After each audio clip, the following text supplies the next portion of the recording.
Assalamualaikum warahmatullahi wabarakatuh. Jumpa lagi dengan saya dalam pembelajaran IPA. Kali ini kita akan membahas tentang tekanan zat dan penerapannya dalam kehidupan sehari-hari part 2 dengan saya, Ibu Muji Handayani.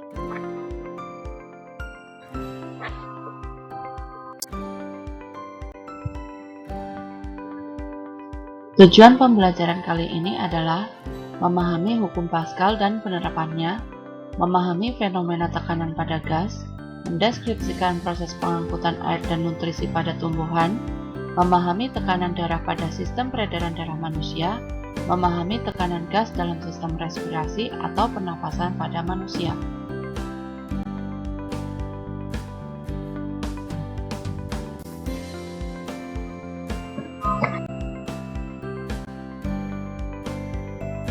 Pernahkah kalian melihat proses pencucian mobil? Agar seluruh bagian dapat tercuci semua, kita bisa menggunakan alat bantu yang disebut sebagai dongkrak hidrolik. Dongkrak hidrolik ini merupakan alat bantu yang digunakan untuk mengangkat mobil supaya posisinya lebih tinggi.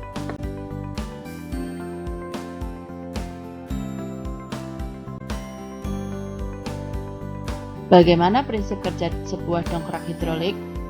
Dongkrak hidrolik merupakan salah satu alat yang menggunakan prinsip hukum Pascal.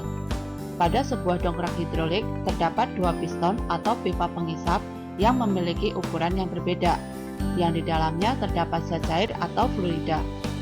Ketika piston atau pipa pengisap kecil diberi gaya dengan cara ditekan, maka tekanan tersebut akan diteruskan ke segala arah, termasuk ke dinding piston yang satunya, sehingga menyebabkan piston yang kecil dan piston yang besar memiliki tekanan yang sama besar.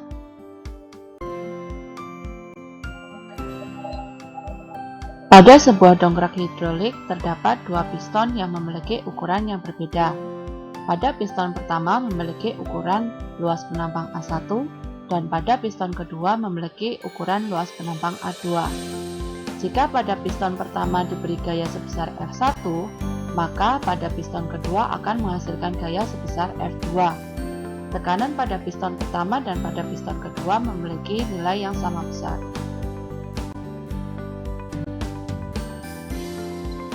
Hukum Pascal mengatakan bahwa tekanan yang diberikan pada zat alir atau fluida di dalam ruangan tertutup akan diteruskan ke segala arah dengan sama besar, atau dapat dikatakan P1 sama dengan P2. Jika P1 sama dengan P2, maka berlaku F1 per A1 sama dengan F2 per A2, di mana F1 dan F2 merupakan gaya dengan satuan Newton, sedangkan A1 dan A2 merupakan luas bidang tekan dengan satuan meter kuadrat. Coba kalian perhatikan contoh berikut. Sebuah kempa hidrolik mempunyai luas penampang 50 cm persegi dan 2,5 cm persegi.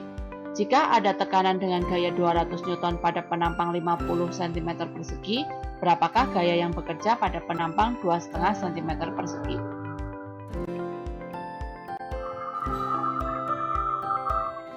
Untuk menyelesaikannya, kita harus menuliskan dulu apa saja besaran yang diketahui. Pada soal, besaran yang diketahui adalah A1 sama dengan 50 cm persegi, A2 sama dengan 2,5 cm persegi, F1 200 Newton, dan yang ditanyakan adalah berapa besar F2. Kita menggunakan persamaan F1 per A1 sama dengan F2 per A2. 200 dibagi 50 sama dengan F2 dibagi 2,5. Karena luas penampang memiliki satuan yang sama, maka diperoleh F2 sama dengan 200 kali 2,5 dibagi 50, sama dengan 10 Newton.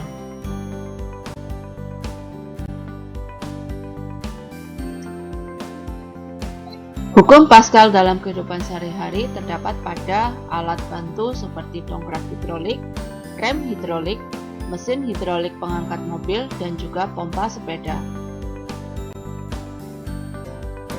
Setelah kalian belajar tentang tekanan pada zat cair, selanjutnya kita akan belajar tentang tekanan pada gas. Pernahkah kalian naik balon udara atau melihat balon udara? Bagaimana cara kerja balon udara?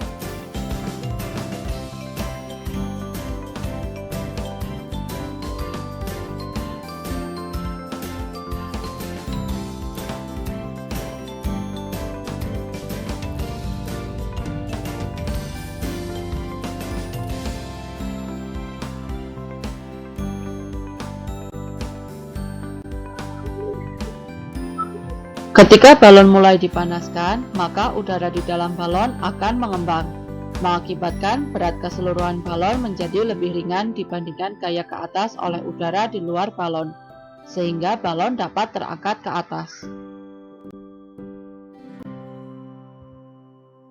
Pada prinsipnya, tekanan pada gas hampir sama dengan tekanan pada zat cair. Tekanan pada gas dipengaruhi oleh ketinggian suatu tempat. Semakin tinggi suatu tempat, maka tekanannya semakin kecil. Sedangkan semakin rendah suatu tempat, maka tekanannya semakin besar. Tekanan udara di permukaan laut berbeda dengan tekanan udara di puncak gunung. Hal ini dikarenakan di puncak gunung jumlah partikel udaranya semakin kecil, yang mengakibatkan gaya gravitasi partikel juga kecil, sehingga tekanan udaranya pun akan semakin kecil. Perhatikan contoh berikut. Tiap naik 10 meter, tekanan udara berkurang 1 mm Hg. Jika ketinggian kota Bandung 800 meter dari permukaan laut, tekanan udara di kota tersebut adalah. Untuk menyelesaikannya, terlebih dahulu kita tuliskan apa saja yang diketahui. Yang diketahui pada soal adalah ketinggian kota Bandung, yakni 800 meter. Kita tahu bahwa setiap kali naik 10 meter, maka tekanan udaranya akan turun 1 mm Hg. Kalau ketinggian kota Bandung 800 meter, maka tekanan udaranya turun menjadi 8 atm atau 8 cm Hg. Dari besaran yang sudah diketahui, maka bisa diperoleh tekanan udara sama dengan 76 cm Hg dikurangi 8 cm Hg sama dengan 68 cm Hg. Pada suhu yang tetap, besarnya tekanan udara berbanding terbalik dengan volume, sehingga diperoleh P1 kali V1 sama dengan konstan. P1 kali V1 sama dengan P2 kali V2, di mana P adalah tekanan dengan satuan Newton per meter persegi, dan V adalah volume dengan satuan meter kubik.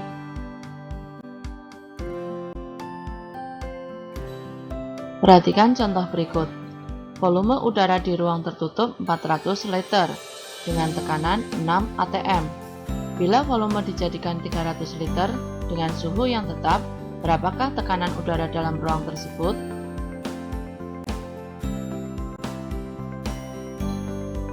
Kita tuliskan dulu apa saja besaran yang diketahui. Pada soal diketahui besaran V1 sama dengan 400 liter, P1 sama dengan 6 atm, V2 sama dengan 300 liter, dan yang ditanyakan besarnya P2. P1 kali V1 sama dengan P2 kali V2. 6 kali 400 sama dengan P2 kali 300. Sehingga diperoleh P2 sama dengan 6 kali 400 dibagi 300 sama dengan 8 atm.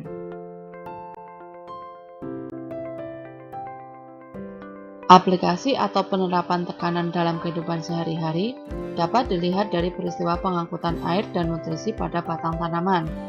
Di dalam batang tanaman terdapat dua pembuluh angkut, yakni silim yang digunakan untuk mengangkut air dan mineral dari akar ke daun, dan floem yang digunakan untuk mengangkut hasil fotosintesis dari daun ke seluruh tubuh tanaman.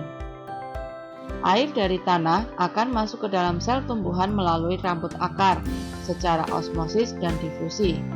Difusi adalah perpindahan zat dari daerah konsentrasi tinggi menuju daerah konsentrasi rendah, sedangkan osmosis adalah perpindahan zat dari daerah konsentrasi rendah menuju daerah konsentrasi tinggi melalui membran semi-permeable. Selanjutnya, air dari rambut akar akan masuk ke dalam korteks melalui jaringan epidermis, kemudian bergerak ke endodermis, perisikel, dan menuju pembuluh silim akar. Air dari pembuluh silim akar selanjutnya bergerak menuju ke silim batang dan silim daun. Air dapat diangkut dari akar ke bagian tanaman yang lain yang lebih tinggi karena adanya daya kapilaritas batang. Sifat ini hampir menyerupai sifat dari pipa kapiler, di mana air di dalam pipa kapiler akan lebih tinggi dibandingkan air di luar pipa kapiler. Daya kapilaritas batang dipengaruhi adanya kohesi dan adhesi. Kohesi adalah kecenderungan molekul untuk dapat berikatan dengan molekul yang sejenis, sedangkan adhesi adalah kecenderungan suatu molekul untuk dapat berikatan dengan molekul yang tidak sejenis. Selain kohesi dan adhesi, peristiwa naiknya air dan mineral dari akar sampai ke daun dipengaruhi oleh beberapa faktor, di antaranya daya tekan akar, transpirasi atau penguapan, dan daya isap daun.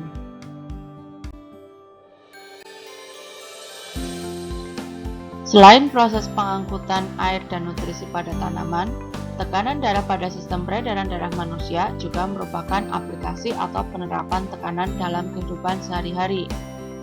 Tekanan yang ada di pembuluh darah memiliki prinsip hukum Pascal. Hal ini karena tekanan pada pembuluh darah merupakan tekanan yang ada pada ruang tertutup. Pada saat jantung memompa darah, darah akan mendapat dorongan sehingga darah akan mengalir melalui pembuluh darah. Saat darah mengalir pada pembuluh darah, darah akan memberikan dorongan terhadap dinding pembuluh darah. Ini yang disebut sebagai tekanan darah. Tekanan darah dibagi atas sistol dan diastol. Jika orang sehat, pembuluh darah bersih tanpa adanya penghambat, sehingga aliran tekanan darahnya pun stabil. Berbeda dengan orang yang terkena penyakit, pembuluh darahnya akan lebih menyempit.